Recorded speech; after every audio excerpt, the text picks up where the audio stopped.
हमको पढ़ना है एंटी डेरिवेटिव, जो कि मैंने आपको पिछले दिन बता दिए हैं, ठीक है ना। तो एंटी डेरिवेटिव क्या है, यदि आपको यहाँ पे दिया हुआ है इंटीग्रेशन सिंबल में दिया गया है यहाँ पे, ठीक है ना, तो हमको एक बार सोचना पड़ेगा कि यहाँ पे sin 2x जो दिया गया है ना, यह किसका डिफरेंशिएशन है, ठीक है। sin 2x जो दिया गया है यह किसका डिफरेंशिएशन है, ठीक। तो यह समझो, तो यह cos का डिफरेंशिएशन है कि नहीं। ये cos का डिफरेंशिएशन हम जानते थे माइनस साइन होता है कि नहीं। cos का है, जैसे यहाँ पर लिखते हैं cos, लिखते हैं cos 2x लिखते हैं इंटू dx। cos का लिखते हैं, cos का डिफरेंशिएशन जानते हैं माइनस साइन होता है, ठीक। इसलिए cos का क्या डिफरेंशिएशन बोलो, माइनस साइन। यहाँ लिखो माइनस साइन, लिखो माइनस साइन 2x लिख दिए। अब 2x का क्या था, 2 होता है, आगे हम 2 लिख देंगे आपको गुना में, कोई दिक्कत नहीं है।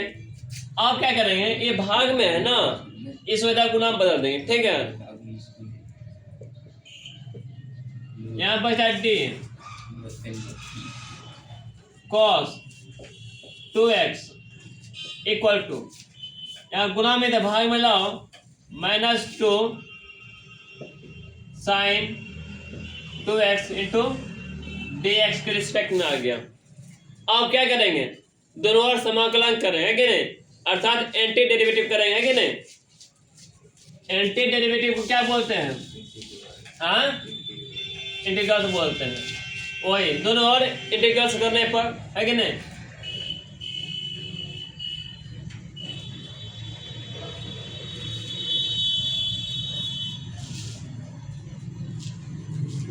इंटीग्रल्स है कि नहीं, ऑन बोथ साइड, ठीक है। आज देखो हम यहाँ सिंबल लगाते हैं ना, सिंबल लगाना पड़ेगा यहाँ पर cos 2x इक्वल टू -2। यहाँ माइनस छोड़, यहाँ जो संख्या है कांस्टेंट है ना, इसलिए इसके आगे पीछे लगाते हैं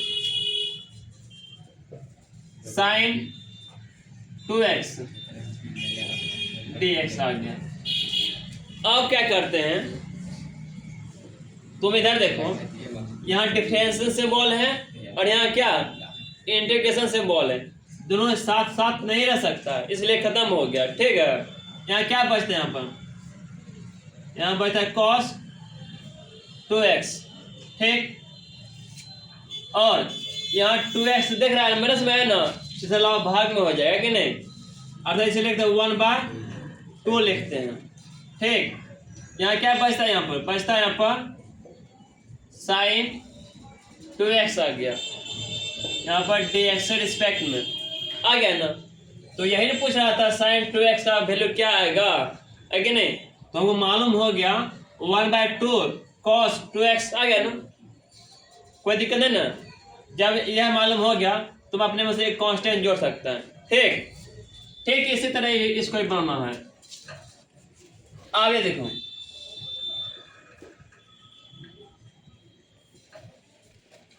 इसमें यह देखो, जैसे cos दिया 3x दिया गया है, ठीक है ना।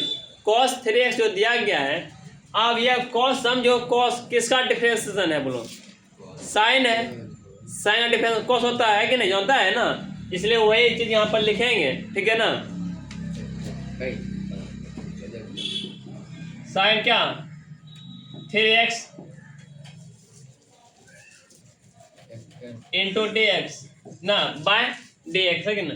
अब साइन का डिफरेंस क्या होता है बोलो, cos होता है, यहाँ लिख दो cos 3x। आज 3 यहाँ पर 3x जो है ना गुण, है कि नहीं, 3x क्या डिफरेंस है बोलो, 3 होता है, जैसा जो गुणक है आगे लिखते हैं, 3 आगे लिख दिए, ठीक, कोई दिक्कत नहीं है। अब क्या करेंगे, अब ये करेंगे, यहाँ जो भाग में है इसको क्या बोलो, वो नाम चेंज कर दें, है कि नहीं, d into sine 3x equal to 3 cos 3x आ गया ना, बोलो यहाँ पर dx आ गया। अब क्या करेंगे, दोनों और इंटीग्रल्स करेंगे, है कि नहीं? नो,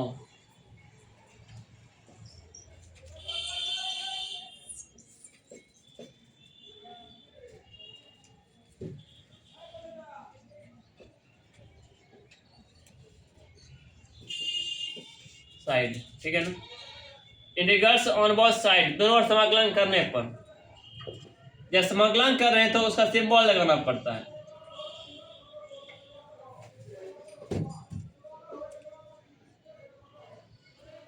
ठीक है,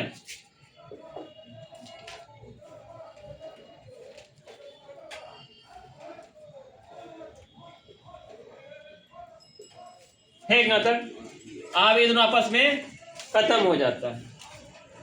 यहाँ क्या बचता है, यहाँ पे बोलो sin 3x, ठीक, इक्वल टू, यहाँ 3 गुना में है ना, तो भाग में लाओ 1/3, ठीक, इधर क्या बचता है बोलो, cos 3x to dx।